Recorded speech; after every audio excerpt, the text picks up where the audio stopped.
Jalan ambles di Jakarta Selatan menyebabkan kemacetan parah di Jalan Raya Lenteng Agung arah Depok.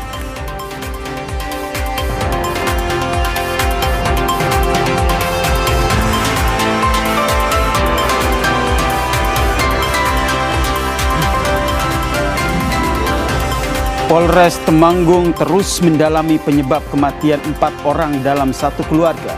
Polisi menduga korban meninggal dunia akibat antara keracunan makanan atau keracunan gas.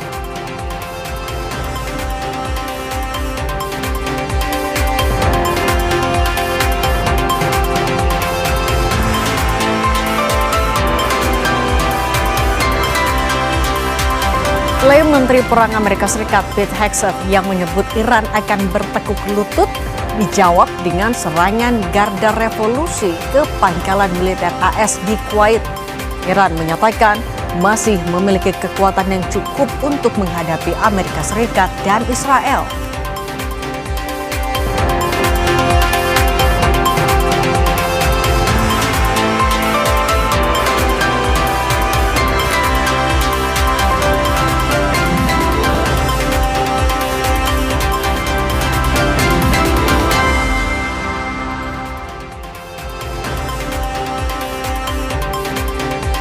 Halo, selamat sore Indonesia. Anda menyaksikan program berita Kompas Petang di Kompas TV Independen Terpercaya. Kali ini bersama saya Yasir Neneama. Dan saya Cindy Permadi, inilah Kompas Petang selengkapnya. Kita awali informasi pertama hari ini, saudara. Roket milik perusahaan Blue Origin meledak saat uji coba di landasan peluncuran luar angkasa Florida Kamis waktu setempat.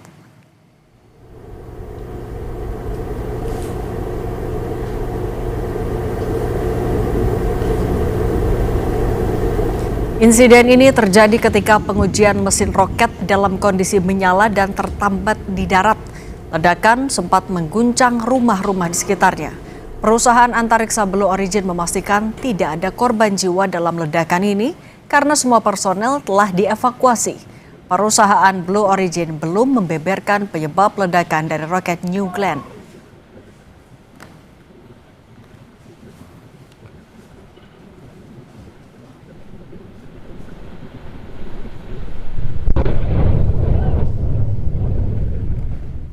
Dari Florida, saudara, kita ke Lenteng Agung, Jakarta Selatan, saudara, di mana Dinas Sumber Daya Air Jakarta Selatan memperbaiki jalan ambles di Lenteng Agung, Srengseng Sawah, Jakarta Selatan. Akibat perbaikan ini, saudara, kemacetan parah pun terjadi di jalan tersebut.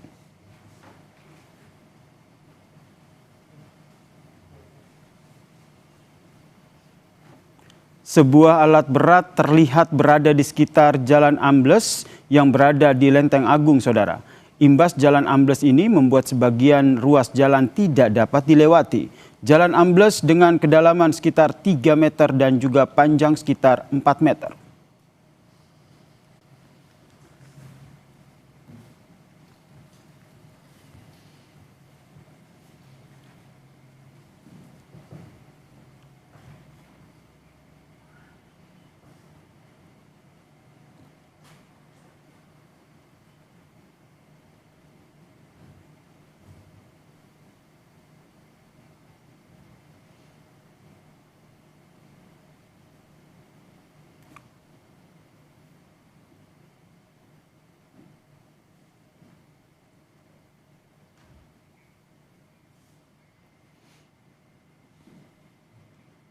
Sebelumnya, saudara, imbas dari jalan ambles ini, seorang pemotor yang nekat melawan arah terperosok. Dalamnya jalan ambles yang mencapai 3 meter membuat proses evakuasi pengemudi dan motornya dibantu oleh tim damkar. Perbaikan sementara dengan pemasangan 4 plat besi dilakukan guna menghindari terjadinya ambles susulan karena banyaknya pengendara yang melintas di Jalan Raya Lenteng Agung menuju ke arah Depok, Jawa Barat. Ya, ini ada orang lawan arah dari sebelah sana, ini jatuh. Rusak udah dikasih tahu, tapi tetap batu lawan arah.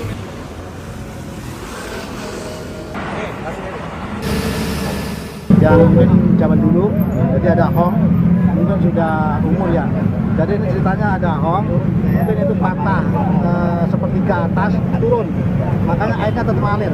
Nah ini untuk penanganan sementara kita rekayasa lalu lintas dulu untuk Nah sementara nanti setelah kita gali semuanya nanti baru kita ketahuan oh ini penyebabnya. Tapi intinya homnya itu sudah turun. Kalau kita kan belum tahu di jalannya ada apa ya, ada berita apa. Tapi kita akan secepatnya. Kemacetan panjang terjadi dari arah Jakarta menuju Depok, Saudara, imbas dari jalan ambles di Lenteng Agung ini. Dinas Perhubungan DKI Jakarta melakukan pengalihan lalu lintas untuk mengurai kemacetan. Sementara itu kendaraan bertonase berat tidak diperbolehkan melintas dan dialihkan dari Jalan TB Simatupang menuju ke arah barat Tol Desari maupun arah timur Jalan Raya Bogor atau Tol Jagorawi. Kondisi terkini dari Jalan Amblas di Lenteng Agung, kita terhubung dengan jurnalis Kompas TV, Esra Ambarita dan juru kamera Adini Anissa. Esra, bagaimana kondisi perbaikan jalan sore hari ini? Sini dan juga saudara, untuk hari ini tahap perbaikan sudah mulai akan dilakukan untuk Jalan Amblas yang berada di Jalan Lenteng Agung ini yang mengarah dari arah Jakarta Selatan ke arah Kelapa II ataupun Depok. Nah, saat ini kami pantau bahwa sudah dipasang plat besi secara bertahap ataupun plat baja maksud kami, di mana ini sudah dilakukan tadi sejak pukul 10 pagi kemudian berangsur di pukul 2 siang yang seiring dengan koordinasi dari pihak SDA dan juga Bina Marga. Dan saat ini Cindy dan juga saudara, saya akan tunjukkan melalui juru kamera saya Anissa Andini terkait bagaimana situasi di saat ini. Meskipun sudah dipasang plat baja maupun besi, ini kemacetan masih terus terjadi, yakni pengendara yang masuk dari arah Jakarta Selatan menuju ke arah Depok, di mana terpaksa dari para pengendara ini yang berkendara motor maupun mobil ini harus memacu kecepatan kendaraannya dengan lambat karena tentunya antrian yang juga sudah terjadi secara mengalami kemacetan sejak kemarin atau sejak pada tanggal 27 Mei lalu, di mana dari petugas Dishub kemudian DSA ini SDA maksud kami ini terus mengatur lalu lintas supaya kendaraan dengan mobil maupun dari arah dengan motor maksud kami ini bisa melaju ke arah Kelapa II. Nah, untuk perbaikannya ini kalau mengutip dari apa yang disampaikan oleh Kepala SDA di Kecamatan Jagakarsa ini menyatakan nantinya perbaikan akan memakan waktu kurang lebih 2 minggu atau 1 minggu. Karena dugaan sementara ini dikarenakan saluran air yang mengalami keropos atau tua. Jadi ini nanti akan ditangani lebih lanjut dalam waktu 2 minggu ke depan. Cindy. Esra, kalau butuh waktu 2 minggu, ada rekayasa lalu lintas yang disiapkan tidak untuk mengurangi kemacetan selama proses pengerjaan itu?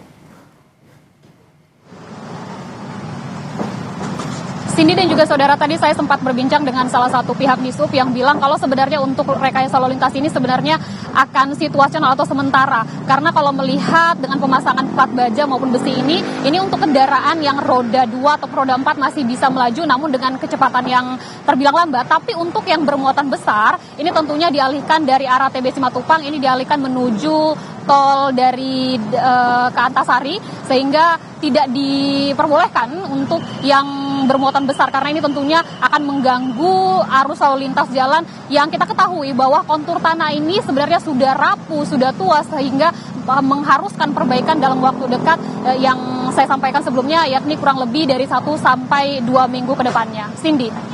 Kalau sejauh ini antrian kendaraan masih mengular panjang atau sudah mulai terurai, Esra? Kalau sekarang sebenarnya antrian ini masih terbilang panjang Cindy dan juga saudara karena tadi tepat sebelum kami tiba di Jalan Lenteng Agung ini di mana kami perhatikan bahwa 2 km sebelum menemu titik ini masih panjang sekali antrian baik yang roda 2 maupun roda 4. Jadi kemacetan ini sebenarnya masih terus terjadi sejak hari kemarin bahkan pada sampai sore hari ini. Jadi untuk terus mengantisipasi sebenarnya dari pihak Dishub kemudian SDA ini berada di titik di mana kemacetan terjadi kemudian membantu untuk mengarahkan dari para pengendara supaya tentunya ini lebih berhati-hati mengingat Jalan Amblas ini kita ketahui bahwa tanahnya tadi seperti saya sampaikan kontur tanahnya ini sudah keropos kemudian juga untuk lebih ke arah jalur kanan karena kalau kemarin kontur untuk jalur ini sebenarnya ada 3 jalur tapi yang ditutup 2 jalur kemudian sampai sore hari ini artinya 3 jalur sudah dibuka tapi ini tidak membuat sebenarnya antrian maupun kemacetan ini mereda ya begitu ya. Tapi kalau ketika sudah melewati titik ambles ini dari kendaraan maupun roda 4 ini sudah bisa melaju dengan lancar ke arah Depok maupun Kelapa II. Cindy. Jurnalis Kompas TV Esra Ambarita dan juru kamera Andini Anissa, terima kasih atas laporan Anda. Kesorotan selanjutnya, saudara, sebuah jalan di Desa Bakti, Kecamatan Pulubala, Kabupaten Gorontalo, ambles akibat longsor. Jalan ambles sudah mulai terjadi sejak bulan Maret lalu, saudara. Awalnya longsor hanya mengerus bahu jalan, namun pada Rabu malam badan jalan akhirnya ikut ambles membuat kendaraan roda 4 tidak bisa melintas. Kondisi ini tentu mengancam akses warga dan juga distribusi pertanian sebab hanya bisa dilalui oleh motor. Memperkecil risiko keselamatan, warga memasang pembatas dari bambu dan juga membatasi aktivitas di sekitar lokasi longsor.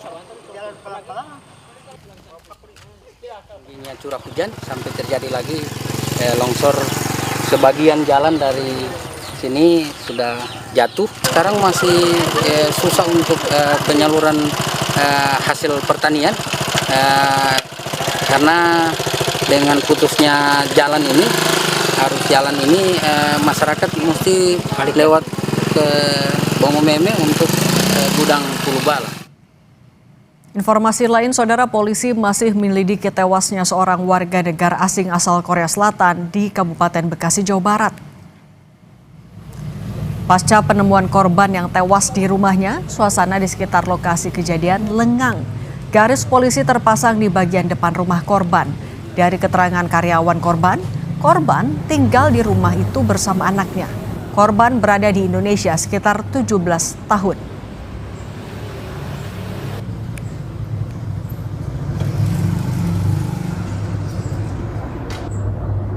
Waktu itu kan anaknya pulang ke rumah jam berapa gitu kan. Saya juga kaget gitu kan. Akhirnya saya malam-malam langsung pulang ke sini. Wena, Korea. Sejak kapan mungkin dia tinggal di sini, Pak? Udah lama, hampir 17 tahun, 18 tahun. Anaknya yang paling besar. Satu orang? Satu orang, perempuan ya. SMA kelas 1. Sebelumnya seorang warga negara asing asal Korea Selatan ditemukan tewas di rumahnya di Kampung Buaran, Desa Lambang Sari, Kecamatan Tambun Selatan, Kabupaten Bekasi, Rabu kemarin. Korban pertama kali ditemukan sudah tidak bernyawa oleh anaknya. Polisi yang datang ke lokasi langsung melakukan olah TKP dan memeriksa saksi serta rekaman CCTV di sekitar lokasi kejadian. Jenazah korban kemudian dibawa ke Rumah Sakit Polri Kramat Jati, Jakarta Timur. Ternyata sudah pada rame, mbaknya. Terus saya turun, katanya bapak kontrakan sudah meninggal. Oh, yang punya kontrakan? Iya. Ini warga negara asing, Mas? WNA? Asli Korea. Tapi Mas sering ketemu sama korban, maksudnya sering minta duit kontrakan atau gimana?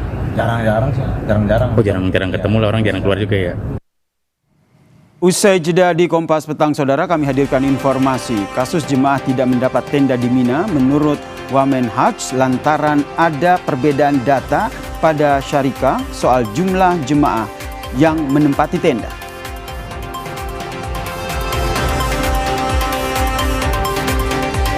Polres Temanggung terus mendalami penyebab kematian 4 orang dalam satu keluarga. Polisi menduga korban meninggal antara akibat keracunan makanan atau gas.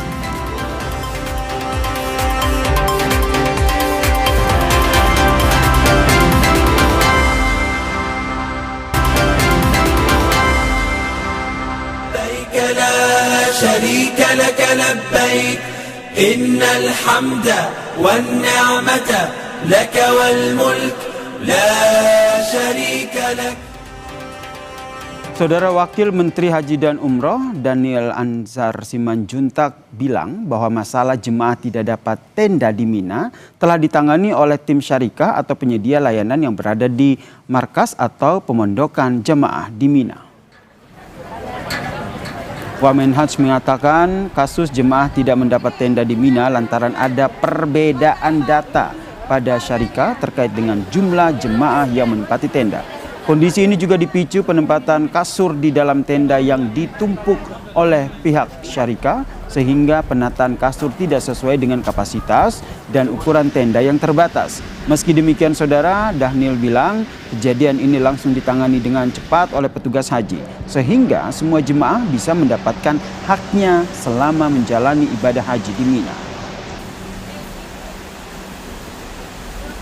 prinsip itu selalu muncul di Mina, tapi yang paling penting prinsipnya saya sampaikan kepada petugas itu adalah fast respon. Nah, bagian itu kita alami. Terus terang, kalau ditanya ke saya, apakah ini sempurna? Di Mina ini pasti krusialnya luar biasa, nggak akan sempurna. Tapi yang paling penting segera perbaiki. Sebelumnya, saudara, tim pengawas haji DPR kembali menemukan catatan dalam pelayanan puncak ibadah haji di Mina. Tim WAS menemukan jemaah haji Indonesia yang terpaksa tidur di luar tenda.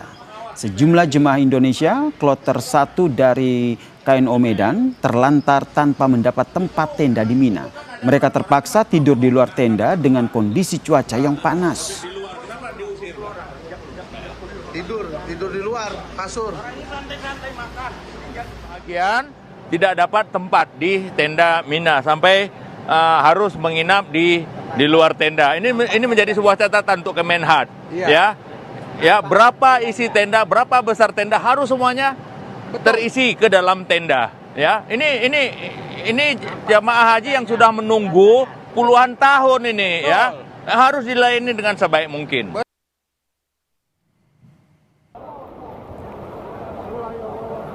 Wakil Menteri Haji dan Umroh Dhanil Anzar Simanjuntak pun menginstruksikan petugas haji menahan sementara jemaah haji Indonesia keluar menuju Jamarot pada sore hari, saudara. Langkah ini dilakukan menyusul kepadatan jemaah dari berbagai negara di jalur menuju lokasi lempar jumroh. Pernyataan ini disampaikan Wamenhaj saat melakukan pemantauan di jalur Mina menuju Jamarot pada hari Kamis waktu setempat. Pemantauan dimulai dari pintu masuk Jamarot Mina di dekat tenda jemaah Indonesia hingga titik lontar jumroh Pilar Ula, Usto dan juga Aqobah. Hasil pemantauan, kondisi jalur Jamarot sangat padat. Wamenhaj menilai kepadatan berpotensi mengganggu keselamatan jemaah haji Indonesia, terutama jemaah lansia dan juga kelompok rentan. Menuju Jamarot itu sangat padat dan berbahaya untuk jemaah kita dan sangat berbahaya buat jemaah kita terutama yang lansia. Tingkat kepadatan yang sangat tinggi itu beresiko tinggi. Nah, oleh sebab itu pastikan semua petugas menyebar apabila kemudian yang masih di tenda supaya bisa ditahan dulu untuk jangan melempar jumroh, ditahan sampai dengan ba'dah maghrib. Petugas haji Satgas Mina disiagakan selama 24 jam di 10 pos pantau untuk melayani jemaah haji Indonesia yang sedang bermalam atau mabit dan melempar jumroh pada hari tasyrik. Tiap pos bertugas membantu arus pergerakan jemaah dari pemondokan atau tenda markas jemaah menuju ke Jamarot maupun sebaliknya. Berikut laporan jurnalis Kompas TV Jihan Novita yang tergabung dalam Media Center Haji 2026 dari Mina, Arab Saudi yang sudah direkam sebelumnya.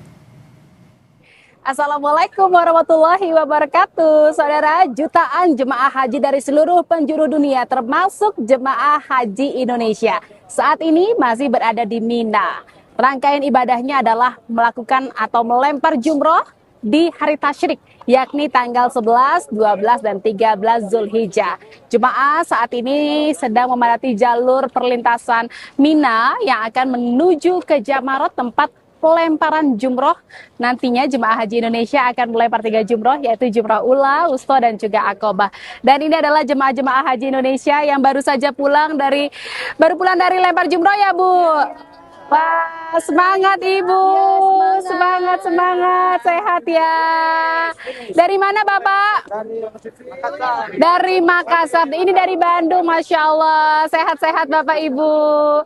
Jadi saudara, selama pergerakan dan aktivitas jemaah haji di Mina ini di hari tasyrik ini, sebelum mereka meninggalkan Mina menuju ke Mekah untuk melakukan tawaf ifadah dan juga sa'i menyelesaikan rangkaian ibadah hajinya, di sini kami petugas haji tim Satgas Mina, tepatnya di Pos H, selalu melayani jemaah selama 24 jam untuk membantu mereka memberikan arah untuk menuju ke tenda tempat pemondokan mereka menginap di sini, lalu juga memberikan informasi terkait dengan jalur-jalur mana saja yang bisa mereka lintasi untuk menuju ke Jamarot, dan juga tentunya memberikan semangat, memberikan minum jika mereka kehausan atau kelelahan setelah pulang dari Jamarot. Di Posha ini ada kepala pos saya, Posha, ada Mas Wahyu di sini. Ya, Mbak Jihan. Mas Wahyu, ini kan kita bekerja di sini tim Satgas Mina Posha ini 24 jam ya. 24 Boleh diceritakan apa saja tugas kita di sini dan bagaimana mekanisme kita melayani jemaah selama di Posha? Oke, nah, jadi kita di Posha ini 24 jam bekerja ya dengan menggunakan 2 shift. Bertugas membantu, mengarahkan dan juga memantau pergerakan jamaah pasca melontar jumroh maupun mau melontar jumroh. Jadi itulah tugas utama dari tim Satgas Pantau Posha. Betul. Ini sejauh ini yang jemaah yang datang ke kita ini apa saja yang akhirnya kita bantu?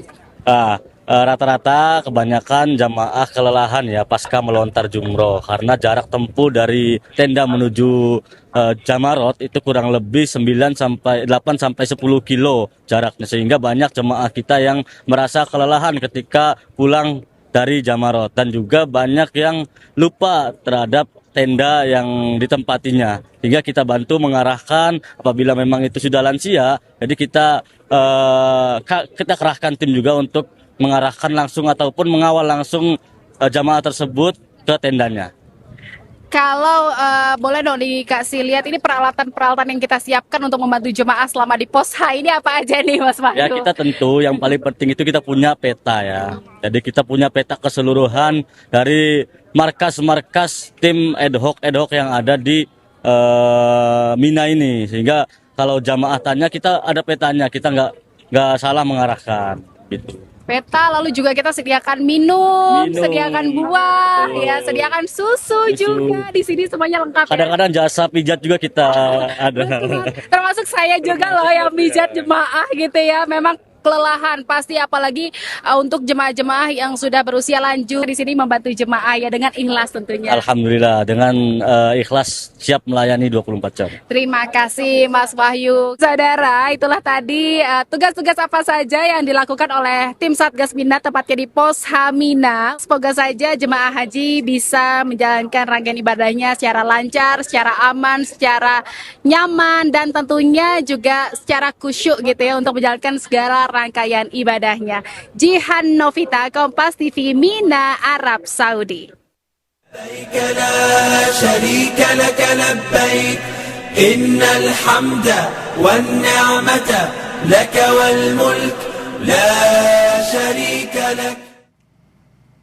Saudara, Polres Temanggung terus mendalami penyebab kematian 4 orang dalam satu keluarga. Polisi menduga korban meninggal dunia antara akibat keracunan makanan atau keracunan gas.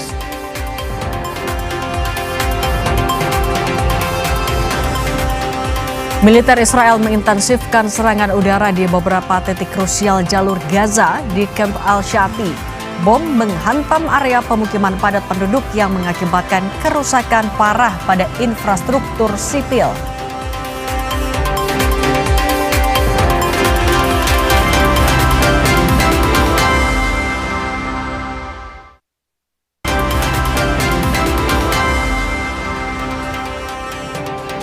Terima kasih Anda masih menyaksikan Kompas Petang, Saudara. Kebakaran terjadi di Rumah Sakit Syekh Yusuf Kabupaten Goa pada Jumat siang. Asap tebal membumbung tinggi dari salah satu bangunan di Rumah Sakit Syekh Yusuf Kabupaten Goa, Sulawesi Selatan. Kepanikan langsung terlihat mengingat lokasi terbakar dekat dengan ruang ICU. Sejumlah warga bersama dengan petugas rumah sakit bahu-membahu mengevakuasi para pasien keluarga dari area yang terbakar dan dipindahkan ke tempat yang lebih aman. Belum ada laporan resmi terkait dengan penyebab kebakaran ataupun data korban di lokasi kebakaran.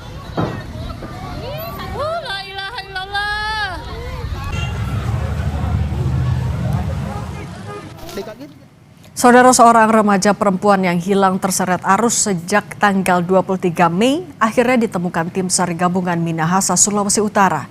Saat ditemukan, korban sudah meninggal dunia. Angkat terus, angkat terus.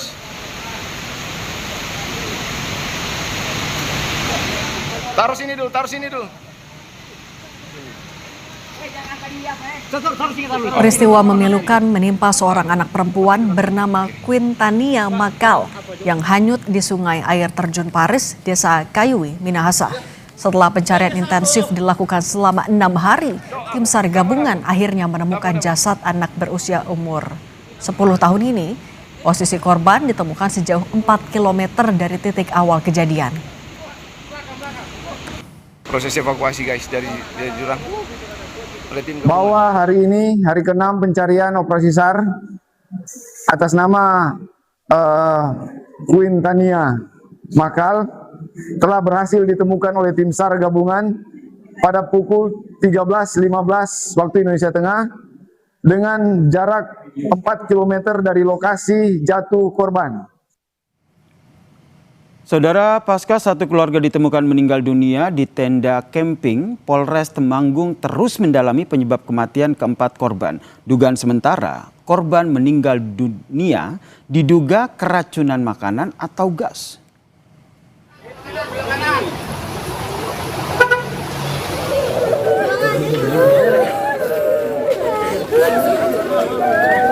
Usai melakukan olah TKP di salah satu tempat wisata di Temanggung, Satreskrim Polres Temanggung masih menunggu hasil lapor untuk memastikan penyebab kematian satu keluarga ini.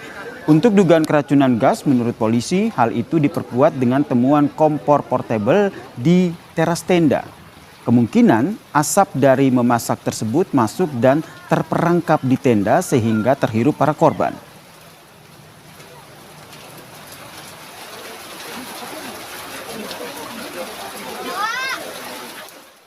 Untuk hasil pemeriksaan awal berdasarkan keterangan dari dokter yang memeriksa, diduga kematian ini ada dua dugaan kuat. Yang pertama diduga karena keracunan makanan dan yang kedua diduga karena keracunan gas hasil pembakaran. Satu set kompor gas portable, satu tungku tanah liat untuk membakar briket, dan pemeriksaan terkait dengan sisa-sisa makanan. Salah satu korban meninggal dunia dalam camping di Temanggung merupakan mahasiswa UGM saudara jurusan sastra Prancis bernama Bagas Amar Hakiki.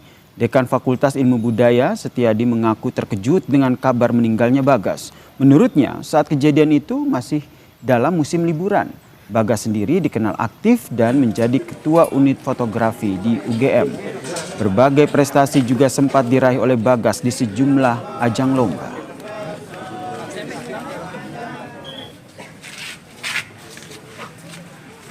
Dan saat ini sedang menulis skripsi sampai bab 3, sehingga sebetulnya sebentar lagi sudah lulus. Ini mahasiswa yang sangat aktif, dia menjadi ketua dari UFO, Unit Fotografi Universitas Gadjah Mada, dan punya banyak prestasi. Dia juga pernah ikut magang di sebuah televisi swasta, juga menjadi pemenang dalam beberapa lomba fotografi.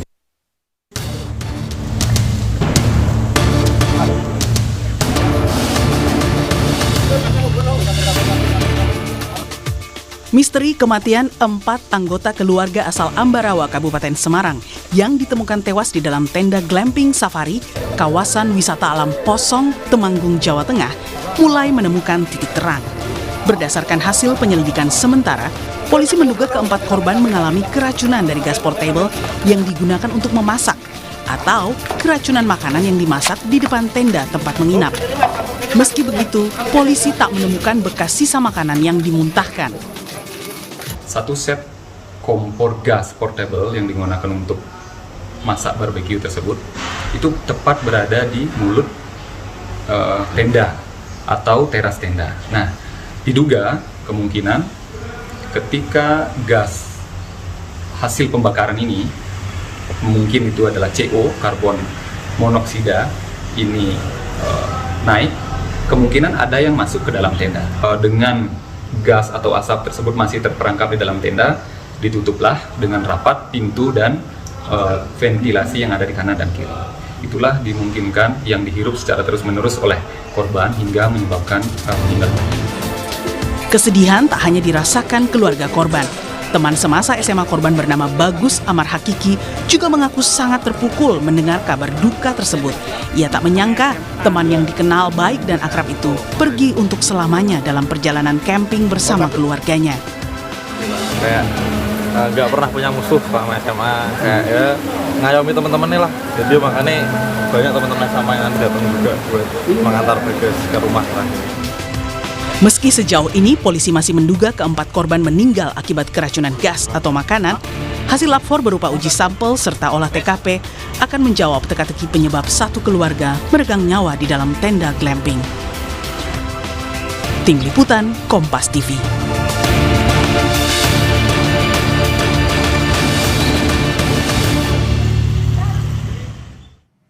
Untuk mengetahui sejauh mana soal keracunan gas portable atau makanan bisa merenggut nyawa, sudah ada dokter spesialis forensik RSCM, Ade Firmansyah.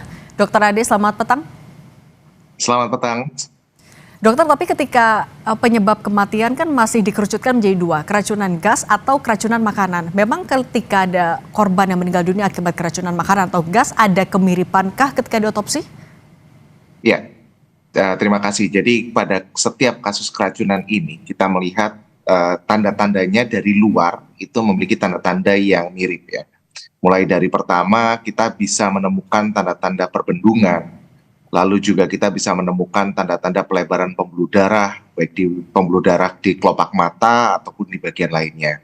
Nah dari sini, tapi kalau memang dia suatu keracunan akibat gas CO misalnya, itu memiliki tanda yang sangat khas, yaitu lebam mayatnya dia akan berwarna merah terang. Karena apa? Karena sebetulnya gas CO ini seperti tadi kalau misalnya kita lihat kita tilik dari temuan di TKP yang dijelaskan itu memiliki adanya pembakaran ya, seperti melakukan bakar-bakaran ya, maka gas yang dikeluarkan akan menjadi gas CO2 dan CO ini akan mengikat, memiliki tingkat afinitas atau ikatan dengan hemoglobin atau zat merah darah itu 250 kali lebih kuat daripada oksigen. Sehingga di sini mengakibatkan darah itu mengandung banyak oksigen, tapi sebenarnya oksigennya tidak terikat dengan hemoglobin, sehingga dia akan akhirnya sel-sel tubuh itu tidak bisa menggunakan hemoglobinnya. Akibatnya darah berwarna merah terang, tubuh pun berwarna merah terang. Dan ini akan kita temukan juga pada saat kita lakukan otopsi. Organ-organ tubuh juga berwarna merah terang, dan kalau misalnya juga benar dia menghirup gas, maka kita akan melihat sisa jelaga di dalam saluran pernafasannya. Seperti itu. Jadi ini yang akan menunjukkan apakah benar orang ini meninggal akibat gas karbon monoksida. Untuk menegakkan apakah benar dia meninggal akibat keracunan gas monokarbon monoksida atau meninggal akibat keracunan makanan, maka kita kembali lagi secara forensik menegakkan diagnosis kematian akibat keracunan itu memerlukan beberapa hal. Yang pertama, kita harus ada namanya anamnesa kontak ya. Jadi memang benar tempat kejadian perkara itu ada menghirup atau mengonsumsi atau adanya zat racun itu masuk ke dalam tubuh. Seperti tadi misalnya ada cerita bahwa CO-nya itu ada terperangkap di dalam ruang tendanya, atau juga adanya sisa makanan yang sudah dimakan. Maka ini harus dilihat apakah memang betul itu mengandung zat racun. Kedua, kita akan melihat adanya zat yang masuk ke dalam tubuh ini. Sisa misalnya kayak zat karbon monoksida itu kan masuknya melalui saluran pernafasan. Maka kita akan melihat adanya jelaga di dalam saluran pernafasan. Lalu juga kita cek lambungnya untuk mengetahui adanya sisa makanannya tadi. Nah, setelah itu juga kita akan melihat di bagian dalam tubuh apakah memang ada zat racun atau metabolitnya di dalam cairan tubuh seperti di darah, dan kemudian kita juga akan menemukan adanya kerusakan organ-organ yang diakibatkan oleh zat racun ini. Nah, Dokter Ade, tapi kalau misalnya kita berbicara soal kasus yang kemarin, ketika misalnya sedang ada masak, seberapa besar kemungkinan asap itu memang bisa terperangkap di sebuah tenda? Karena kan kita bayangannya ini juga sekaligus untuk edukasi, tenda kan tidak betul-betul tertutup rapat. Apa memang tetap seberbahaya itu, Dok? Ya, jadi yang terpenting di sini adalah apakah memang sangat sulit ya kalau ketika kita mengatakan adanya keracunan gas di ruang terbuka, seperti camping itu kan di ruang terbuka. Tapi sebenarnya tenda itu kita bisa mengatakan sebagai semi open. Nah, saya rasa selama barbekyuan itu maka asap-asap itu masuk ke dalam tenda, baik melalui seperti kalau kita sedang berbakar-bakaran di teras rumah, kemudian seluruh rumah pun akan masuk asapnya. Nah ini sebaiknya jangan langsung ditutup, biarkan asap itu keluar dulu, habis baru kita akan tutup rapat. Tapi akan sangat-sangat sulit sebetulnya kalau memang benar-benar open ya. Tapi sekali lagi itu, zat CO ini memiliki afinitas 250 kali lebih kuat daripada oksigen. Sehingga ketika dia terhirup, yang pertama kali dilaksanakan orang itu akan merasa mengantuk dan lemas. Padahal semakin lama dia akan semakin terus menghirup gas CO itu dan akhirnya kadarnya semakin meningkat dan lebih dari 30% karboksi Hb di dalam darah itu sudah sangat fatal. Oke. Dokter spesialis forensik RSCM, Dr. Ade Firmansyah, terima kasih sudah berbagi edukasi buat kami. Sehat selalu, Dok. Sehat. Usai jeda di Kompas Petang, Saudara, kami hadirkan informasi, tapi informasinya sebelum jeda, informasinya terkait dengan militer Israel yang mengintensifkan serangan udara di beberapa titik krusial di jalur Gaza, di Camp Al-Shati, dan juga bom menghantam area pemukiman padat penduduk yang mengakibatkan kerusakan parah.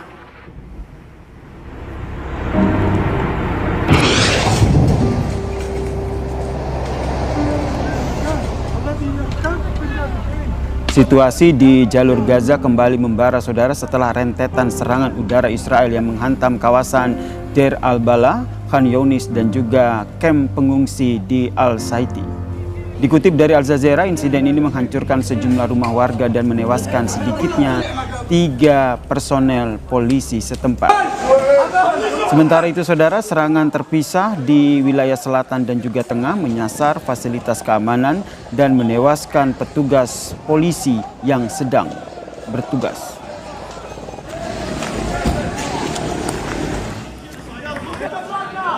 Penduduk di kamp pengungsi kota Gaza memeriksa sebuah bangunan yang rusak setelah diserang Israel pada Kamis malam waktu setempat. Pengungsi memeriksa apakah ada korban akibat serangan udara Israel. Dalam waktu 48 jam terakhir, Saudara, 16 orang tewas dan 39 orang terluka akibat serangan Israel di jalur Gaza. Sementara itu, Saudara, puing dan bangunan rusak memenuhi bagian kota Tyre, Lebanon Selatan setelah Israel sepanjang malam menghantam kota ini. Eskalasi Israel ke Lebanon Selatan meluas dan telah menewaskan sedikitnya 14 orang. Di antara korban tewas, Saudara, terdapat 5 perempuan dan anak-anak serta seorang tentara Lebanon. Sementara itu, puluhan lainnya mengalami luka-luka.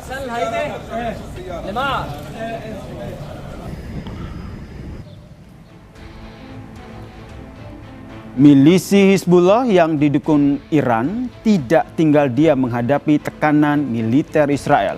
Serangan sporadis yang menyasar titik pos militer juga artileri berat dilakukan lewat aksi drone kamikaze. Salah satu yang menjadi sasaran terbaru Hizbullah adalah kendaraan teknik Israel di Lebanon Selatan. Serangan diluncurkan dengan drone Ababil.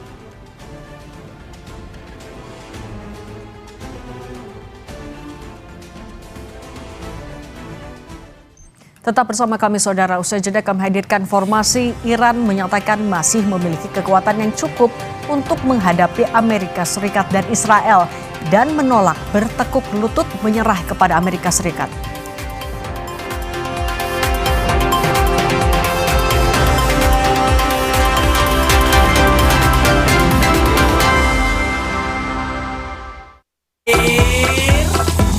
Luak hitam baru, nggak kemanisan, mantap!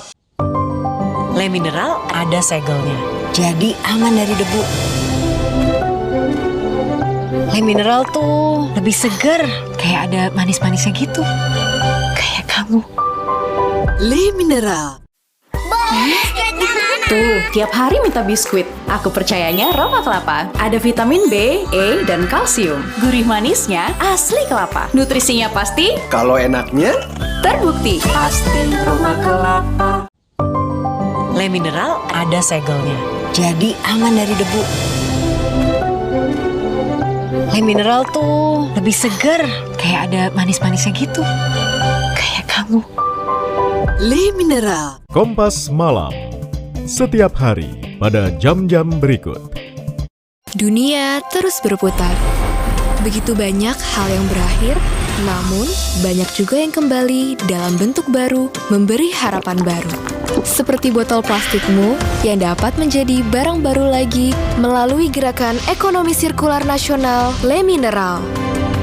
Kini, plastik tidak lagi menjadi sampah, namun terus berputar dengan dipilah dan didaur ulang menjadi baru.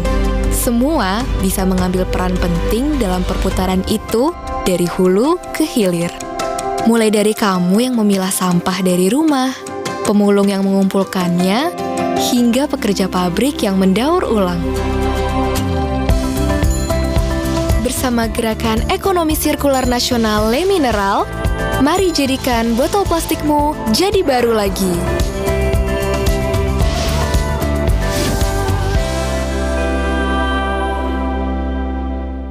Kompas Siang, setiap hari pukul 11 siang, live di Kompas TV.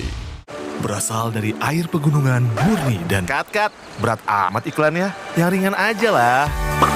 Dengan pH seimbang, rasanya ringan di tenggorokan, bikin nyaman di lambung. Kristalin, bikin hidup lebih ringan. Berat hokinya? Kita tanya Kristal. Mending Kristalin aja. Promo hoki Kristalin. Beli Kristalin dan temukan hadiah di balik tutup botol. Raih kesempatan nonton langsung Pesta Bola Dunia, serta miliaran hadiah lainnya. Berkas Kompas, Selasa, pukul 11 malam di Kompas TV. Banyak yang sudah membuktikan ademnya Aqua. Dari pegunungan terpilih, kandungan mineral alamiah terjaga kemurniannya. Airnya terasa dingin tanpa didinginkan. Aqua, ademin kamu. Seruput aduh. Luwak hitam baru dengan teknologi slow roasting bikin nyaman di lambung. Menangkan 20 emas murni dari Kopi Luwak. Kumpulkan kopi luwak favoritmu, tata menjadi rangkaian yang menarik, foto atau video, upload ke sosial media dan tag @kopiluwakofficial. Buruan kirim, jangan sampai ketinggalan.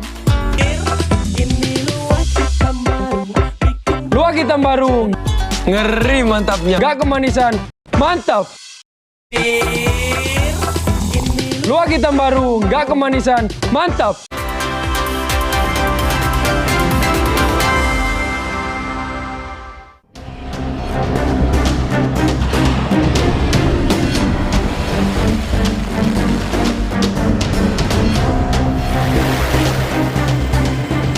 They may have missiles, but they can't build more right now. And they can't build more drones right now. And they can't build more ships. And so they came and cried uncle to talk.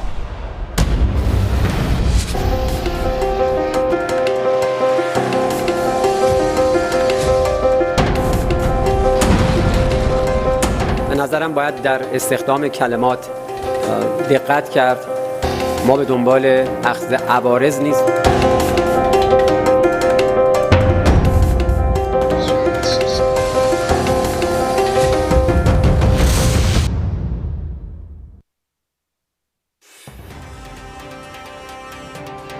Saudara Perdana Menteri Israel Benjamin Netanyahu mengatakan Israel akan terus memperkuat militernya dalam menghadapi ancaman dari Iran. Netanyahu menyebut meski kekuatan Iran melemah, tapi nuklir yang dimiliki negara tersebut masih menjadi ancaman.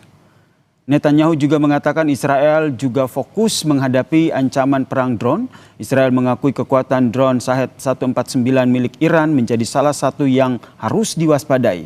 Menurut Netanyahu, soal Iran, dirinya masih terus berkomunikasi dengan Presiden Amerika Serikat Donald Trump.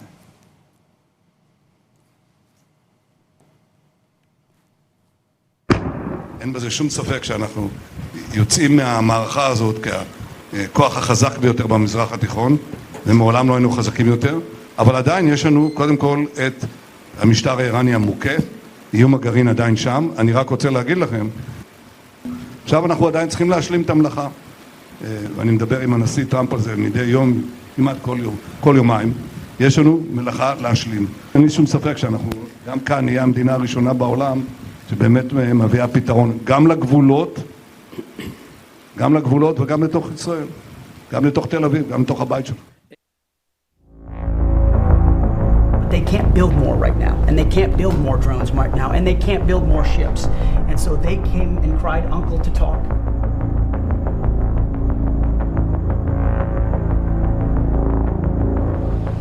Di tengah gencarnya pembicaraan damai, Menteri Perang Amerika Serikat Pete Hegseth melemparkan pernyataan provokatif dengan menyebut Iran telah menyerah dan akan segera bertekuk lutut.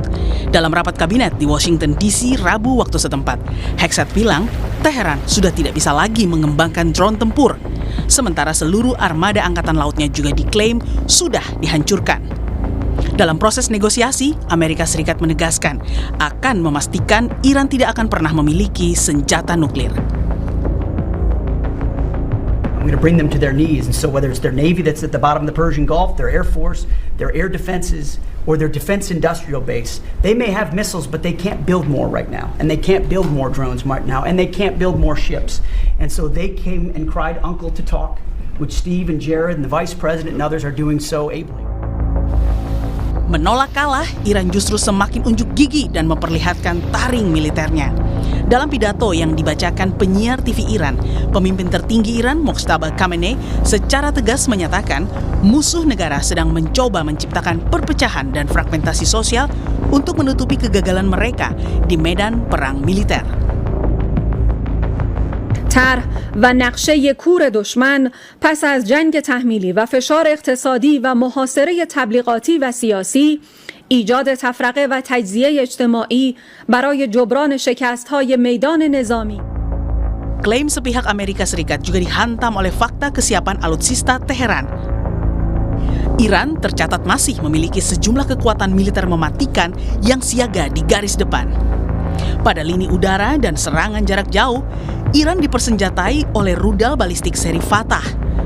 Rudal-rudal paling mutakhir milik Iran yang mampu melesat 5 kali kecepatan suara, kecanggihannya juga membuat sistem pertahanan udara modern akan kesulitan menghalaunya. Selain itu, Iran juga punya rudal balistik jarak menengah Khaybar Sakhan yang dirancang khusus bisa mengelabui radar pertahanan musuh, serta rudal balistik Khorramshahr yang memiliki hulu ledak hingga 1,5 ton. Tidak hanya itu, 2 drone andalan yaitu drone kamikaze Shahed seri 136 dan Shahed 149 juga siap mengancam langit musuh. Sementara di sektor laut, Iran mengandalkan kapal Haidar 110. Perahu cepat ini dilengkapi rudal anti kapal yang mampu melaju ekstrim hingga 203 km per jam. Ada pula kapal cepat kelas Zulfikar, perahu bersenjata rudal pertahanan pesisir jarak pendek yang terkenal lincah untuk taktik pengepungan jalur laut. Situasi ini membuat dosen International Institute for Islamic Studies, Qasem Muhammadi menilai militer Iran masih sanggup melawan Amerika Serikat. Secara logika, jika militer Iran benar-benar kalah, maka Amerika sejak lama sudah menguasai Selat Hormuz dengan kekuatan militernya.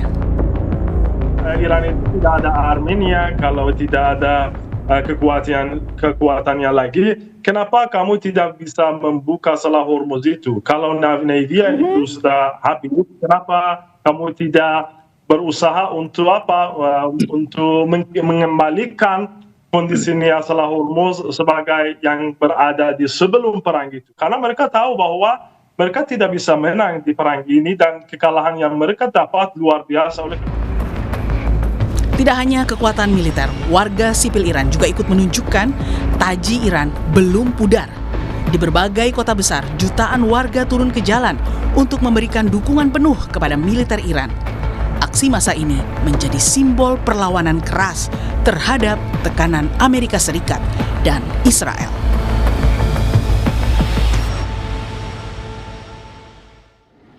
Sementara itu, saudara, saat ditanya wartawan apakah gencatan senjata dengan Iran masih berlaku setelah serangan kedua belah pihak, Menteri Keuangan Amerika Serikat bilang kesabaran kami ada batasnya. Apa yang dilakukan saat ini bersifat defensif dan Presiden Trump siap akan melakukan aksi kembali jika tidak ada kesepakatan antara kedua belah pihak. With the Iranian government, we did not have regime change, but we changed the regime. We are being patient. We do not have unlimited patience. President Trump always prefers a peace deal. So everything we have done thus far has been defensive. And at present, that is what we will continue doing. But if President Trump doesn't think he can get a peace deal, then kinetic is back. Saudara, disebut bakal bertekuk lutut, Iran justru terus unjuk kekuatan militernya. Lalu bagaimana membaca eskalasi perang yang terjadi? Kita bahas bersama pakar strategi militer dari Perhimpunan Purnawirawan Angkatan Udara, sekaligus alumni US Air War College, Marsma TNI Purnawirawan Agung Sasongkojati yang telah hadir di studio Kompas TV. Dan saya sapa melalui sambungan Zoom, peneliti senior Indo-Pacific Strategic Intelligence, Mbak Aisyah Kusuma Somantri. Selamat petang semuanya. Selamat petang Mas Yasir, Pak Agung. Saya ke Pak Agung dulu. Ini Pete Hegseth bilang bahwa sebenarnya Iran sudah takluk begitu. Kekuatan drone-nya juga sudah hancur. Tapi Iran membuktikan bahwa sebenarnya mereka masih bisa membalas dengan terakhir menyerang markas yang ada di Kuwait. Anda membacanya seperti apa? Itu adalah klaim dari orang yang memang biasa untuk ngomong propaganda. Hegseth itu kan dulu bekas host televisi kan, sama seperti Anda begini, yang dia bekas mantan dari tentara, terakhir dia keluar pangkatnya mayor, kelihatan seolah jago ngomong, ahli mengenai perang, padahal dia sebetulnya nggak tahu apa-apa. Karena dia memecat banyak jenderal-jenderal yang jauh lebih pintar dari dia, dan dia sendiri nggak tahu apa-apa, terbukti daripada keputusan-keputusannya semata-mata hanya berdasarkan informasi yang bukan mengandalkan informasi dari militer Amerika atau intelijen Amerika, itu berdasarkan lebih berbau daripada politik, keputusan politik yang sama sekali tidak mengindahkan nasihat daripada Pentagon. Padahal sendiri adalah pimpinan di Pentagon. Jadi apapun diapakan Hegseth itu jangan dipercaya, itu omong kosong semua. Karena dari semua jenderal-jenderal purnawirawan Amerika menyebutkan bahwa orang ini sebetulnya nggak punya kualifikasi untuk jadi menteri, dan dia juga mengatakan hal-hal yang hanya omong kosong dan sangat berbau. Anda ini hanya propaganda biasa? Propaganda dari orang yang nggak tahu apa-apa, Hegseth itu. Ya, tapi kenapa akhirnya propaganda ini terus bisa kita katakan sering dilakukan? Karena tidak hanya Pete Hegseth yang menyatakan itu, tapi presidennya Donald Trump juga selalu menyampaikan hal-hal yang tidak bisa dipegang begitu. Kita tahu bahwa Donald Trump itu dia Art of the Deal, dia bikin buku Art of the Deal tahun 87 ya. Isinya adalah kalau kita bernegosiasi, maka negosiasi itu disusun sembilan rupa sehingga bukan win-win solution, tapi win besar dan lawannya loss. Oke. Kemudian kalau lawannya masih bertahan, ini dalam soal soal jual beli real estate ya atau bisnis lain, itu bagaimana caranya ditekan lawan itu dengan tuntutan hukum, kemudian dengan menggunakan media massa, kemudian dengan ancaman, sehingga pada akhirnya lawan itu selalu bereaksi bukan beraksi, sehingga pada posisi selalu defensif.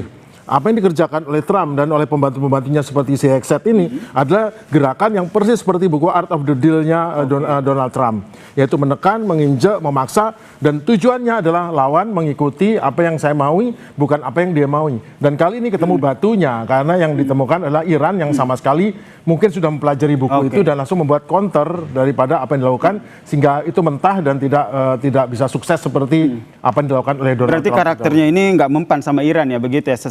Bisa disimpulkan sederhana seperti itu. Saya ke Mbak Aisyah. Mbak Aisyah juga melihat hal yang sama sebenarnya. Apa yang disampaikan oleh Pete Hegseth ini hanya omong kosong belaka, dan sebenarnya dari Iran sendiri sudah tidak termakan dengan pernyataan-pernyataan ataupun klaim-klaim dari Amerika Serikat.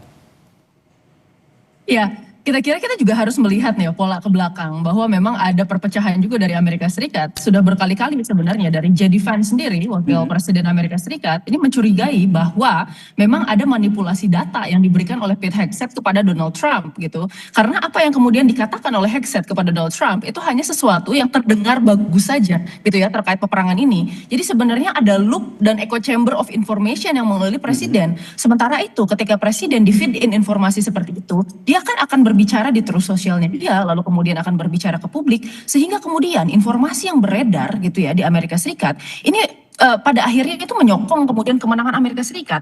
Padahal kalau kita lihat dari berbagai macam pemberitaan di level internasional, ini kenyataannya tidak sesuai dengan apa yang kemudian dibicarakan oleh Donald Trump, Pete Hegseth maupun kemudian media tersebut. Sehingga saya kira sebenarnya di sini yang disoroti itu hanya kemudian highlighting ya kemenangan-kemenangan taktikal kecil yang dimiliki oleh Amerika Serikat. Sementara mereka tuh mengabaikan sebenarnya faktor-faktor strategis yang muncul. Misalnya ya, kita berbicara tentang kemudian kerugian yang didapatkan dari kenaikan harga energi, lalu kemudian kelangkaan barang-barang strategis seperti misalnya pupuk berbasis nitrogen, lalu kemudian helium, dan kemudian kita bicara juga tentang kemudian bahan-bahan lain seperti plastik, dan juga kemudian ini menutupi juga fakta bahwa saat ini Republikan ini sedang terdesak di dalam pemilihan midterm election. Oleh karena itu saya kira sebenarnya Amerika Serikat di sini ya posisinya itu berada di dalam echo chamber yang sebenarnya diciptakan oleh lingkaran jajaran kepemimpinan Donald Trump ya, dan juga kemudian media yang ikut mengamplifikasi hal tersebut. Oke, sehingga akhirnya seperti yang tadi disampaikan oleh Pak Agung bahwa sebenarnya dari Iran sendiri mereka tidak mempan lagi lah dengan apa klaim-klaim maupun apa yang selalu menjadi pernyataan dari Amerika Serikat. Karena kalau kita lihat Iran sendiri kekuatan militernya itu masih selalu ditunjukkan. Kita tampilkan lagi ini beberapa kekuatan militer Iran yang selalu ditampilkan juga selalu disampaikan menjadi salah satu modal militer mereka. Ini ada rudal seri Fatah. Ini salah satu rudal supersonik yang jadi andalannya Iran karena ini salah satu keunggulannya adalah sulit dihalau oleh Iron Dome, seperti sulit dihalau oleh Iron Dome baik dari Amerika Serikat maupun Iran, dan jadi salah satu rudal yang paling canggih milik Iran. Kemudian ada Khaybar Sakhan, ini juga memiliki kemampuan ataupun keunggulan yang dapat mengelabui radar pertahanan musuh, dan juga ada rudal Homarsar. Ini juga menarik ini karena hulu ledaknya sampai 1,5 ton. Selain itu juga ada drone Shahed dan juga drone Kamikaze seri 149 dan juga 136 yang menarik yang disampaikan oleh PM Israel Benyamin Netanyahu yang menyatakan bahwa dia sangat khawatir kalau seandainya drone Shahed seri 149 milik Iran ini masih sangat mengancam. Nah, pertanyaannya ke Pak Sasongko, semua armada-armada militer Amerika Iran saat ini apakah memang masih ada? Oh ya, dari New York Times menyebutkan bahwa Iran masih utuh 70% daripada senjatanya. Tepat pada saat berhentinya gencatan senjata pertama 40 hari setelah pertempuran ya, itu berhenti itu masih 70% untuk rudalnya.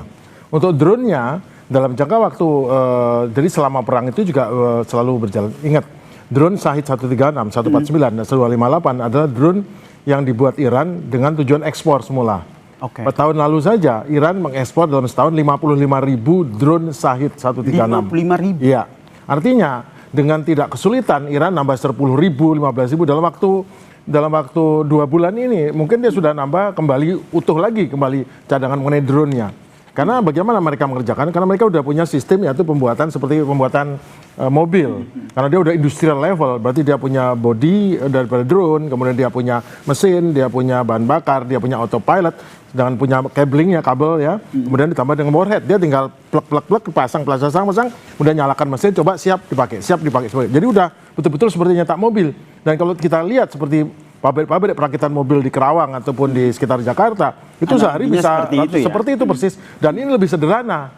Cuman bayangkan hanya bodi pesawat yang ukurannya sebesar cuman 4 meter gitu ya. Kemudian ditambahin dengan beberapa, itu hanya plak pasang. Karena mereka sudah menggunakan sistem, dan sebagian dari peralatannya autopilot mungkin dia China, digabung dari China, kemudian motornya, kemudian yang lain body dibuat sama Iran, dan itu tinggal ini mereka kirim ke Rusia, bukan berupa drone utuh, mereka kirim komponen, di Rusia dirakit lagi. 55.000 itu semua dirakit kembali di Rusia. Di Iran mereka juga tidak kesulitan untuk menambah drone itu.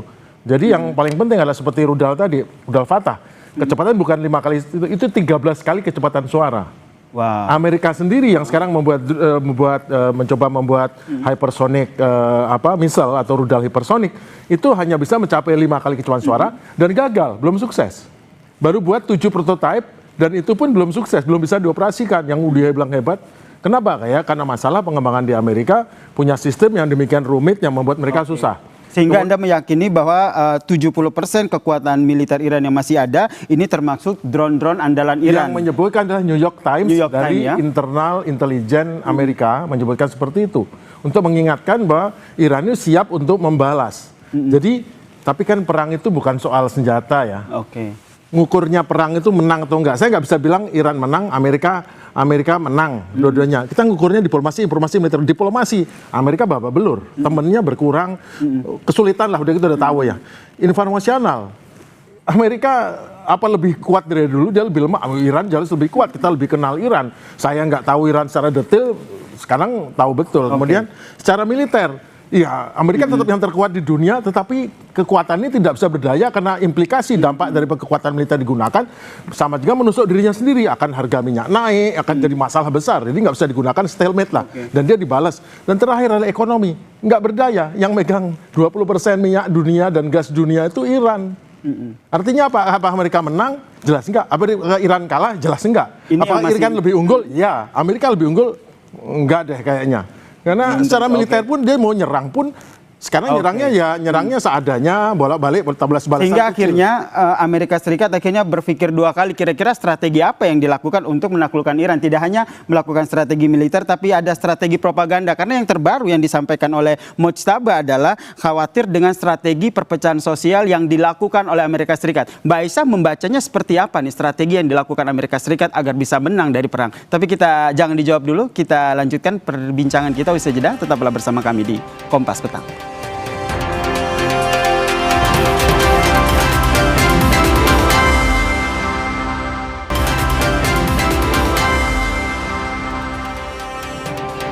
Tidak hanya strategi militer, tapi Amerika Serikat nampaknya juga menggunakan strategi diplomasi dan juga informasi. Karena terbaru, ini pertanyaan gantung saya ke Mbak Aisyah adalah Mojtaba, pemimpin tertinggi Iran, menyatakan bahwa jangan sampai kita termakan oleh politik strategi perpecahan sosial atau strategi perang urat saraf dari Amerika Serikat. Apa yang Anda baca dari sini, Mbak Aisyah? Iya, jadi kita lihat memang Amerika Serikat ini kan punya sebuah doktrin ya di dalam information operations mereka, namanya adalah information environment gitu. Di mana kemudian yang ingin dilakukan oleh Amerika Serikat adalah membuat orang lain melihat sebuah kejadian dari sudut pandangnya Amerika Serikat dengan berbagai macam manipulasi informasi, framing, ya, contextualizing fakta gitu ya. Nah, termasuk dengan apa yang kemudian kita lihat tadi dari apa yang disebutkan oleh Hegseth, Donald Trump, dan kemudian bahkan Menteri Keuangannya sendiri itu mengatakan bahwa seolah-olah Amerika Serikat memiliki upper hand, padahal kan posisinya sebenarnya berbeda jauh dari apa yang kita lihat. Kalau untuk pernyataan-pernyataan tersebut saya kira ini bisa ada dua target ya. Yang pertama, untuk kemudian framing yang disebutkan oleh Hegseth, saya yakin itu targetnya adalah domestik. Kenapa? Karena saat ini Republikan harus menang di pemilu nanti di bulan November untuk bisa mendapatkan posisi yang dominan di dalam Kongres nanti setelah paruh pemilu nanti. Karena gini, kalau enggak, Donald Trump itu akan menjadi seorang presiden yang ada potensi, ini beliau bisa di-impeach pertama. Lalu yang kedua, kalau misalnya pun tidak di-impeach ya, semua keputusan politiknya itu bisa dimakzulkan oleh Kongresnya sendiri. Nah, untuk Iran saya kira itu juga ada pesan-pesan yang kemudian diberikan ya, terutama kemudian yang sejak awal itu dikatakan oleh Amerika Serikat bahwa masyarakat Iran harus bisa menjatuhkan pemerintahnya sendiri. Masalahnya gini, yang namanya politik di suatu negara itu pasti ya beragam orang, pasti ada yang setuju dengan pemerintahannya, ada yang tidak. Tetapi permasalahannya under pressure seperti ini ketika Iran berada di dalam posisi di mana Amerika Serikat terus-menerus melakukan serangan ofensif. Jadi bukan Iran sebenarnya melakukan serangan ofensif, tapi Amerika Serikat. Lagi-lagi itu kan merupakan justifikasi Amerika Serikat untuk bisa melanjutkan perang gitu ya. Lalu kemudian pemerintahnya under pressure, ekonomi mereka juga kemudian ditekan dengan blokade dan kemudian ada potensi storage capacity dari fasilitas minyaknya ini terbatas. Apalagi kita tahu bahwa di sini masalah program nuklir ini juga menjadi salah satu bargaining chips yang diangkat oleh Amerika Serikat. Saya rasa dari masyarakat Iran mereka akan mengedepankan rally around the flag behavior. Kalau misalnya seandainya ada orang yang justru terlihat ya pro Amerika Serikat di saat seperti ini, itu justru akan ada besar potensi sebenarnya mereka akan dianggap sebagai mata-mata dan masih masyarakat tidak ada yang mau mengambil resiko itu. Jadi menurut Anda dengan kekuatan militer yang kekuatan militer Iran yang tadi menurut New York Times masih 70% dan mereka selalu menunjukkan kekuatan militer mereka, sebenarnya strategi yang diambil Iran ini masih tetap sama, defensif, menunggu respon dari Amerika Serikat untuk untuk melakukan peperangan, atau sebenarnya Iran sendiri ayolah kita negosiasi aja? Pasti, karena gini, yang dilakukan Amerika Serikat itu sekarang adalah meningkatkan leverage-nya. Karena dia tahu kalau misalnya cut off-nya berada di masa penandatanganan MOU ya, ketika MOU-nya misalnya nanti disepakati, maka Iran akan memiliki banyak upper hand strategis sebenarnya. Baik itu bidang Selat Hormuz, baik itu kemudian di dalam negosiasi nuklir ya, dan bahkan kemudian negosiasi sanksi. Ini kan membuka sebenarnya pintu-pintu yang tadinya tidak pernah terbuka untuk Iran ya, sebelum perang ini dan pasca perang ini itu jadi bisa dibicarakan ulang dan dinegosiasikan ulang. Satu saja kemudian bonus dari perang ini ya, selain masalah Selat Hormuz itu yang bisa terrealisasikan gitu ya, maka ini akan udah menjadi strategic win sebenarnya untuk Iran. Amerika Serikat membutuhkan sebenarnya kemenangan simbolis untuk bisa melakukan hal tersebut dan mengklaim ke dalam negerinya bahwa mereka sudah memenangkan perang. Saya kira baik Iran maupun Amerika Serikat ini membutuhkan, sama-sama membutuhkan kemudian kemenangan simbolis tersebut gitu ya. Nah ini yang ingin saya tanyakan ke Pak Agung, sebenarnya kemenangan simbolis yang dimaksud oleh Mbak Aisyah itu sebenarnya yang diinginkan Amerika Serikat itu seperti apa? Kemenangan bahwa Iran akan diberitakan menyerahkan uraniumnya ke Amerika. Iran bersedia tidak menutup Selat Hormuz. Itu aja. Rezim change sudah menjadi perubahan rezim, bukan rezim change, tapi ganti rezim.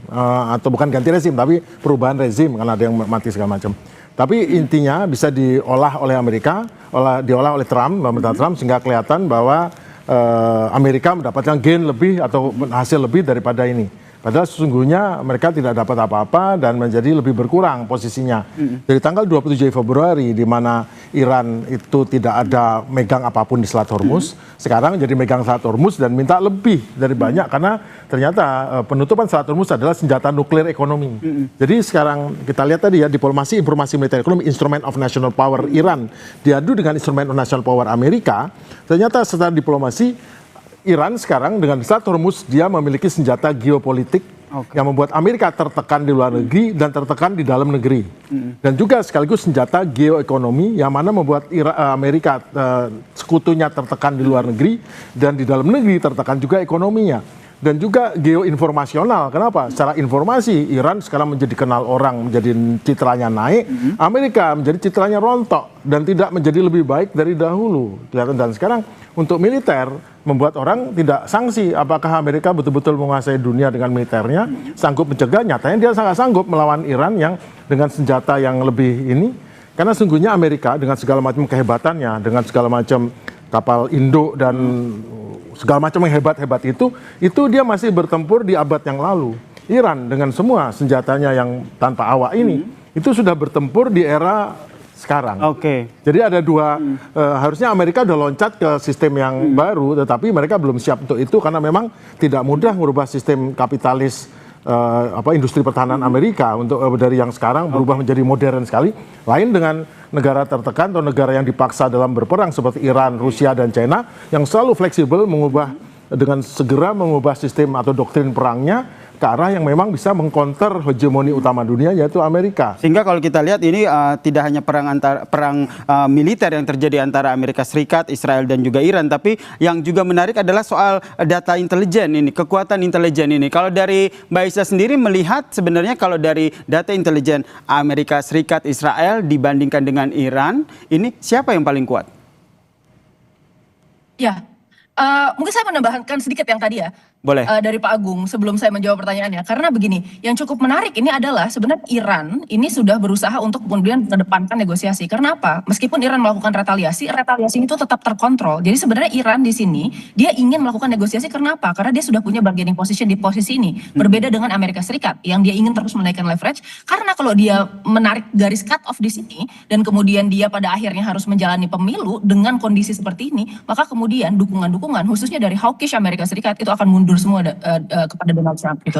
Nah, lalu terkait data intelijen, nah ini yang cukup menarik kalau kita lihat karena Amerika Serikat ini merupakan salah satu lab hidup ya dari penggunaan AI sebagai pembuatan strategis decision making di bidang strategis, di bidang operasional dan di bidang taktikal. Yang menariknya permasalahannya meskipun Amerika Serikat ini punya kekuatan intelijen yang paling kuat di dunia, tetapi permasalahannya jaringan ini tidak bisa ya menembus sebenarnya ketertutupan Iran.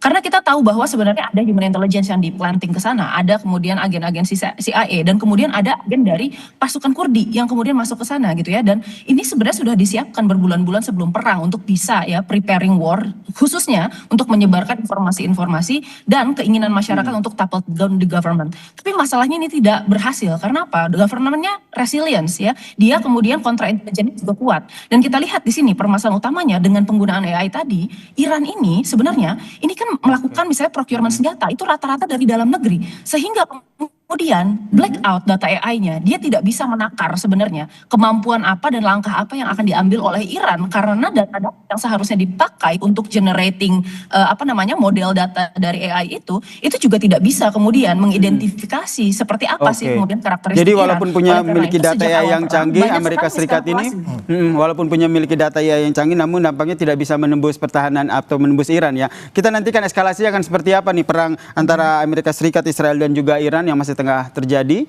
Terima kasih Pak Agung Sasongko-Jati telah hadir di studio Kompas Petang dan juga ada Mbak Aisyah Kusumo Somantri atas perspektifnya di Kompas Petang. Salam sehat. Ya, selamat sore. Dan saudara, usai jeda Kompas Petang masih akan kembali dengan informasi jalan ambles di Jakarta Selatan menyebabkan kemacetan parah di Jalan Raya Lenteng Agung arah Depok.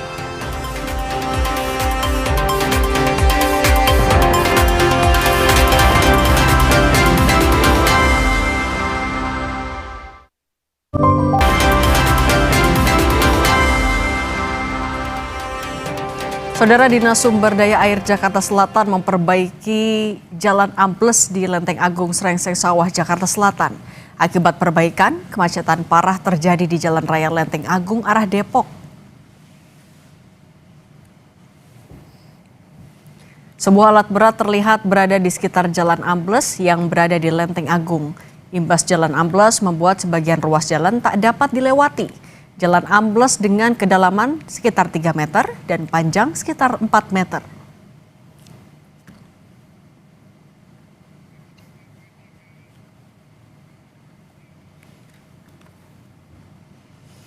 Imbas jalan amblas, seorang pemotor yang nekat lawan arah terperosok.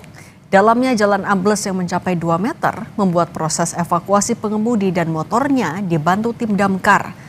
Perbaikan sementara dengan memasang 4 plat besi dilakukan guna menghindari terjadinya amblas susulan karena banyaknya pengendara yang melintas di Jalan Raya Lenteng Agung arah Depok, Jawa Barat.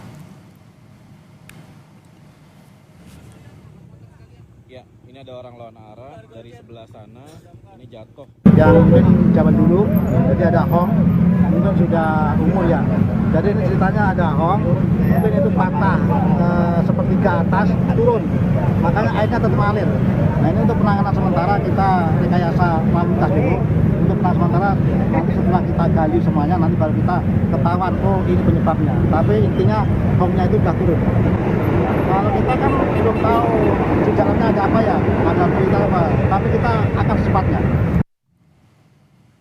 Seperti di Jakarta, jalan ambles juga terjadi di Desa Bakti, Kecamatan Pulabala, Kabupaten Gorontalo, yang ambles akibat longsor.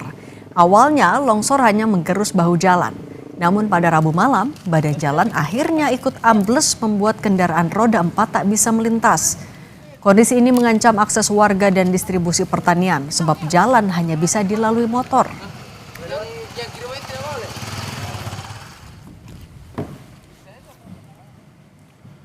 Saudara, satu keluarga di Muaro, Jambi tewas akibat kecelakaan di jalan raya.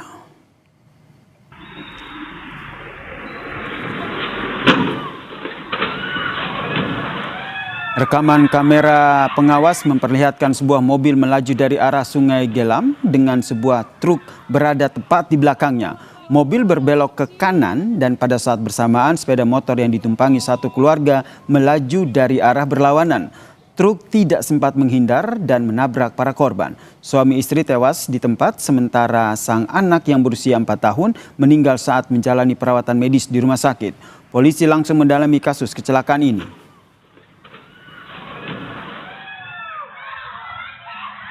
Mobil truk, mobil Sigra yang datang dari arah Kota Jambi menuju arah Sungai Gelam. Kemudian kalau untuk sepeda motor korban itu dari arah berlawanan dari Sungai Gelam mau ke arah Kota Jambi.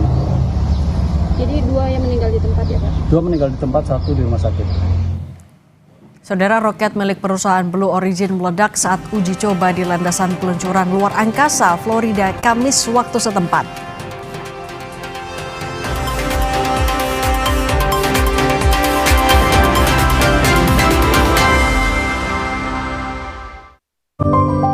Le Mineral ada segelnya, jadi aman dari debu. Le Mineral tuh lebih seger, kayak ada manis-manisnya gitu. Kayak kamu. Le Mineral. Tuh, tiap hari minta biskuit. Aku percayanya Roma Kelapa. Ada vitamin B, E, dan kalsium. Gurih manisnya asli kelapa. Nutrisinya pasti. Kalau enaknya Terbukti. Pasti Roma Kelapa. Le Mineral ada segelnya, jadi aman dari debu. Le Mineral tuh lebih seger, kayak ada manis-manisnya gitu. Kayak kamu. Le Mineral. Dari dulu, kalau sakit flu, ya Ultra Flu obatnya. 48 tahun sudah Ultra Flu hadir meredakan sakit flu. Ultra Flu? Flu reda, bekas dengan kemasan baru. Banyak yang sudah membuktikan ademnya Aqua. Dari pegunungan terpilih, kandungan mineral alamiah terjaga kemurniannya. Airnya terasa dingin tanpa didinginkan. Aqua, ademin kamu. Gimana sih rasa spesial buat lo? Kalau misalnya yang biasa aja, kayak gini nih. Tapi kalau yang spesial, mie sedap kari kental spesial. Resep baru. Real sedapnya. Resep baru dengan rempah pilihan, buah makin kental, rasanya makin spesial. Mie-nya kenyal maksimal, gurih karinya makin sedap, bikin tiap seruputan full of flavor. Cobain deh, resep baru mie sedap kari kental spesial. Karinya makin spesial dari Wings Food. Banyak yang sudah membuktikan ademnya Aqua.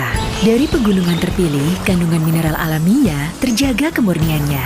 Airnya terasa dingin tanpa didinginkan. Aqua, ademin kamu. Perayaan Hari Jadi ke-733 Surabaya bukan sekadar pesta tahunan, tetapi momentum besar yang melibatkan seluruh elemen kota untuk menghidupkan semangat Surabaya Duwe Gawe. Didukung kesiapan infrastruktur, transportasi, dan partisipasi masyarakat. Temukan jawabannya dalam Lebih Dekat dengan Surabaya. Sabtu 30 Mei pukul 2 siang di Kompas TV. Dipersembahkan oleh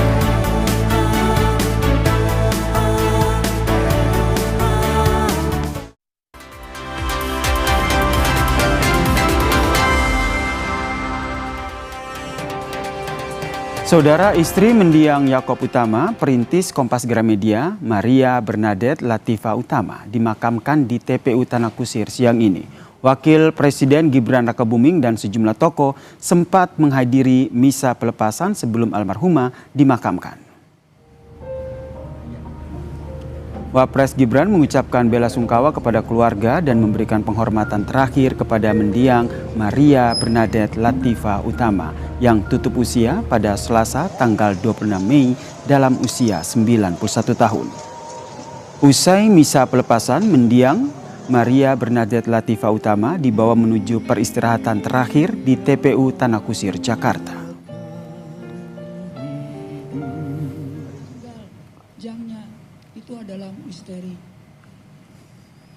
Kita ke sorotan lain, roket milik perusahaan Blue Origin meledak saat uji coba di landasan peluncuran luar angkasa, Florida, Kamis waktu setempat.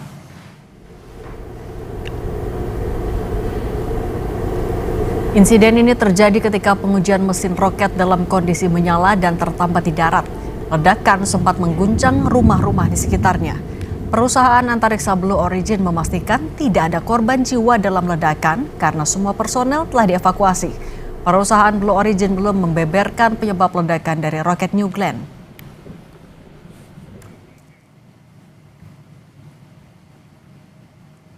Demikian program Kompas Petang edisi kali ini. Terima kasih sudah menonton. Saya Yasir Neneama.